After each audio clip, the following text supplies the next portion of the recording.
Hey guys, today I'm going to tell you how to create an event on WhatsApp. If you're using WhatsApp and you want to create an event, so let's see how can you do that.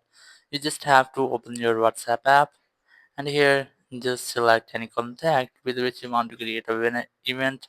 Let's see, I'm going to select this one, just tap on it and here just tap on this icon and then select event from here. And here you just have to enter an event name. Let's see, I'm going to enter this one, just enter that, and here's the description. This is an optional feature, you can skip that, but if you want to enter any description, just enter here. And here the date, just tap on it and you can easily select date from here.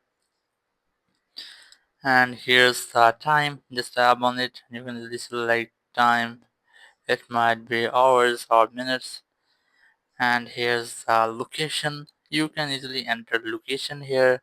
When you have that, just tap on send option and the event will be sent just like that.